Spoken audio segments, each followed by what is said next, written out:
Hi friends, இந்த வீடியோவில் திருக்குறள் தொடர்பான ப்ரீவியஸ் இயர் கொஷின்ஸ் தான் பார்க்க போகிறோம். ஃபர்ஸ்ட் கொஷின், தகாத செயல்களில் ஈடுபடும் தவக்கோலத்தில் உள்ளவர்களை வள்ளுவர் யாருடன் ஒப்பிடுகிறார்? இதுக்கான விடை வேட்டுவர். அடுத்த கேள்வி, நாமம் கெட கெடுநோய் என்று வள்ளுவர் எவற்றை குறிப்பிடுகின்றார்? நாமம் கெட கெடுநோய். இதுக்கான விடை காமம், வெகுளி, மயக்கம். இதை தான் நாமம் கெட கெடுநோய் அப்படின்னு சொல்கிறாரு. அடுத்த கேள்வி, களவென்னும் காரறிவாண்மை அளவென்னும் ஆற்றல் புரிந்தார்கண் இல். இக்குறளில் காரறிவு என்ற சொல்லின் பொருள் யாது? இதற்கான விடை இருண்ட அறிவு. காரறிவுனா இருண்ட அறிவு. அடுத்த கேள்வி, டேஷ் பிறனாக்கம் பேணாது அழுக்கறுப்பான் என்று யாரை திருவள்ளுவர் குறிப்பிடுகின்றார்? இது பார்த்தீங்கன்னா குறளை கம்ப்ளீட் பண்ணாலே இதுக்கான ஆன்சர் கிடைச்சிரும். இதுக்கான விடை ஆப்ஷன் ஏ, அறனாக்கம் வேண்டாதான். அறனாக்கம் வேண்டாதான் என்பான் பிறனாக்கம் பேணாது அழுக்கறுப்பான். அடுத்த கேள்வி, செல்விருந்து ஓம்பி வருவிருந்து பார்த்திருப்பான் யாருக்கு விருந்தினராக அமைவான் என்று வள்ளுவர் கூறுகிறார்? இந்த குறள் பார்த்தீங்கன்னா, செல்விருந்து ஓம்பி வருவிருந்து பார்த்திருப்பான் நல்வருந்து வானத்தவர்க்கு. வானத்தவர்க்குன்னு முடியும், வானவர்னா தேவர்கள். ஸோ விடை பார்த்தீங்கன்னா தேவர்கள். அடுத்த கேள்வி, பிறப்பினால் எல்லா உயிர்களும் சமம் என கருதும் வள்ளுவர் எதன் வழி அவற்றை வேறுபடுத்துகிறார்? தொழில் வழியா, உணவு வழியா, உடை வழியா, இடம் வழியா? எந்த வழி மூலமாக அதை வேறுபடுத்துகிறார்? இந்த குறள் பார்த்தீங்கன்னா, பிறப்புக்கும் எல்லா உயிர்க்கும் சிறப்பொவ்வா செய்தொழில் வேற்றுமையான். இதுதான் அந்த குறள். அதிலே இருக்கும். நம்ம குறள் தெரிஞ்சிச்சுன்னா அதுக்கான விடையும் தெரிஞ்சிருக்கும். அவர் செய்தொழிலை தான் சொல்லியிருப்பார். ஸோ எதன் மூலமாக வேறுபடுத்துகிறாருன்னா தொழில் மூலமாக வேறுபடுத்துகிறார். அடுத்த கேள்வி, மக்களே போல்வர் கயவர் அவரென்ன ஒப்பாரி யாங்கண்ட நில் என்ற குறளில் கயவர் என யாரை குறிப்பிடுகின்றார்? பொறுப்பில்லாதவர்கள், விருப்பம் போல் நடப்பவர்கள், நெறியற்று வாழ்பவர்கள், இவை மூன்றும். யாரை கயவர்னு வள்ளுவர் குறிப்பிடுகிறார்? இதுக்கான விடை இவை மூன்றும். பொறுப்பில்லாதவர்கள், விருப்பம் போல் நடப்பவர்கள், நெறியற்று வாழ்பவர்கள், இவங்க 3 பேரையுமே கயவர்னு வள்ளுவர் குறிப்பிடுகிறார். அடுத்த கேள்வி, பொய்யாமை பொய்யாமை ஆற்றின் அறம்பிற டேஷ் என்று கூறுகிறார் வள்ளுவர்.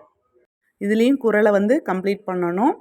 இதுக்கான ஆன்சர் ஆப்ஷன் ஏ, பொய்யாமை பொய்யாமை ஆற்றின் அறம்பிற செய்யாமை செய்யாமை நன்று. அடுத்த கேள்வி, அற்றம் காக்கும் கருவி என்று வள்ளுவர் எதனை கூறுகிறார்? அறிவா, பொருளா, தெளிவா, கல்வியா? எதை அற்றம் காக்கும் கருவி? அந்த குறள் பார்த்தீங்கன்னா, அறிவற்றங் காக்கும் கருவி செருவார்க்கும் உள்ளழிக்கலாகா அரண். ஸோ அறிவை தான் அற்றம் காக்கும் கருவின்னு வள்ளுவர் குறிப்பிடுகிறார். அடுத்த கேள்வி, டேஷ் தண்ணீர்மை குன்றும் தடித்தெழிலி தான் நல்கா தாகிவிடின் என்ற குறளில் எது குன்றும் என்று திருவள்ளுவர் கூறுகிறார்? இதுக்கான விடை பார்த்தீங்கன்னா நெடுங்கடல். குறள் நெடுங்கடலும் தண்ணீர்மை குன்றும் தடித்தெழிலி தான் நல்காதாகிவிடின். அடுத்த கேள்வி, வெண்மை எனப்படுவது யாதென வள்ளுவர் கூறுகிறார்? எதை வெண்மைன்னு சொல்கிறார்? இதுக்கான விடை பார்த்தீங்கன்னா தாம் அறிவொளி படைத்தவர்கள் என்று நினைக்கும் செருக்கு. இந்த மாதிரி நினைக்கிறத தான் வெண்மை அப்படின்னு சொல்லி வள்ளுவர் சொல்கிறாரு.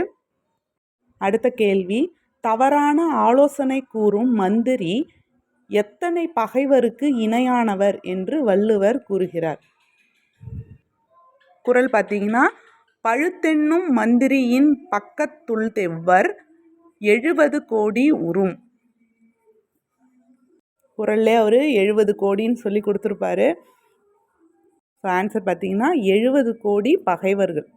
தவறான ஆலோசனை கூறக்கூடிய மந்திரி 70 கோடி பகைவர்களுக்கு சமம் அப்படின்னு வள்ளுவர் குறிப்பிடுறார். அடுத்த கேள்வி, சான்றாண்மை என்னும் மண்டபத்தை தாங்கும் தூண்கள் எவை என்பதை தெரிவு செய்க. சான்றாண்மை என்னும் மண்டபத்தை தாங்கும் தூண்.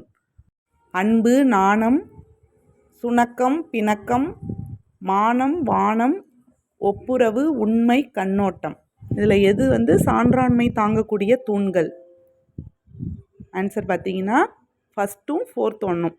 அன்பு, நாணம், ஒப்புரவு, உண்மை, கண்ணோட்டம். இதெல்லாம் சான்றாண்மை தாங்கக்கூடிய தூண்கள் அப்படின்னு வள்ளுவர் சொல்கிறார். அடுத்த கேள்வி, வேந்தர்க்கு இயல்பாக இருக்க வேண்டிய 3 பண்புகளாக வள்ளுவர் குறிப்பிடுவது யாவை? வேந்தர்க்கு இயல்பாக இருக்க வேண்டிய 3 பண்புகள். குறள் பார்த்தீங்கன்னா அஞ்சாமை, ஈகை, அறிவூக்கம் இந்நான்கும் எஞ்சாமை வேந்தர்க்கு இயல்பு. ஆன்சர் பார்த்தீங்கன்னா ஆப்ஷன் பி, அச்சமின்மை, கொடை, அறிவு, உள்ளத்தின் ஊக்கம். இதுதான் வேந்தருக்கு இருக்க வேண்டிய 3 பண்புகள்னு வள்ளுவர் சொல்கிறார். அடுத்த கேள்வி, உலக அறிவுடையவன் செல்வம் சமுதாயத்திற்கு பயன்படுவதை வள்ளுவர் எதனோடு ஒப்பிடுகிறார்? இதுக்கான விடை பார்த்தீங்கன்னா ஊருணி. குறள் பார்த்தீங்கன்னா ஊருணி நீர் நிறைந்தற்றே உலகவாம் பேரறிவாளன் திரு. அறிவுடையவன் செல்வம் சமுதாயத்துக்கு ஊருணி போல பயன்படும்னு வள்ளுவர் சொல்கிறாரு. அடுத்த கேள்வி, திருக்குறளை திருவள்ளுவ பயன் என குறிப்பிட்டவர் யார்? கல்லாடரா, நச்சினார்க்கினியரா, சேனாவரையரா, பவணந்தி முனிவரா? இதுக்கான விடை பார்த்தீங்கன்னா நச்சினார்க்கினியர். அவர் தான் திருக்குறளை திருவள்ளுவ பயன் அப்படின்னு சொல்லியிருக்காரு. அடுத்த கேள்வி, ஒரு நாட்டின் அணி என வள்ளுவர் எதனை குறிப்பிடுகிறார்? இதுக்கான ஆன்சர் பார்த்தீங்கன்னா செல்வம். குறள் பார்த்தீங்கன்னா பிணியின்மை, செல்வம், விளைவின்பம், ஏமம், அணி என்ப நாட்டில் வைத்து. நாட்டுக்கு அணியாக இருக்கிறது செல்வம் தான். அடுத்த கேள்வி, சமய கணக்கர் மதிவழி கூறாது உலகியல் கூற பொருளிது வென்ற வள்ளுவன் என்று வள்ளுவரின் பெருமையினை கூறியவர் யார்? தொல்காப்பியரா, இளம்பூரணாரா, கல்லாடரா, நச்சினார்க்கினியரா? யார் இந்த கருத்தை சொல்லியிருக்காங்க வள்ளுவரை பற்றி? இதுக்கான விடை கல்லாடர். அடுத்த கேள்வி, கனி இருப்ப காய் கவர்ந்தற்று என திருக்குறள் எதனை கூறுகின்றது? இது கொஞ்சம் எல்லாருக்குமே தெரிஞ்சதாக தான் இருக்கும். குறளை கண்டுபிடிச்சிட்டிங்கன்னா ஈஸியாக கண்டுபிடிச்சிடலாம் ஆன்சரையும்.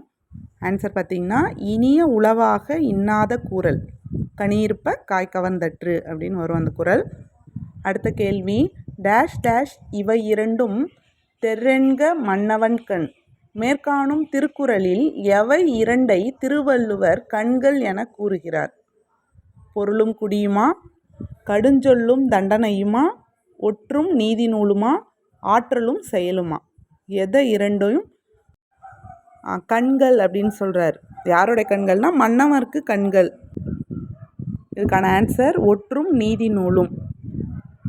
அறிவும் திறமையும் உள்ள ஒற்றரும் நீதி நூலும் மன்னவருக்கு இரு கண்களாக இருக்கும் அப்படின்னு சொல்லி திருவள்ளுவர் சொல்கிறாரு. ஒற்றும் நீதி நூலும் இவை இரண்டும் தெர்ரென்க மன்னவன்கண். அவ்வளோதான் friends, 20 Thirukkural previous year questions. வழக்கமாக சொல்கிறது தான். இந்த வீடியோ பிடிச்சிருந்ததுன்னா லைக் பண்ணுங்கள், சேனலை சப்ஸ்கிரைப் பண்ணுங்கள். தேங்க்யூ.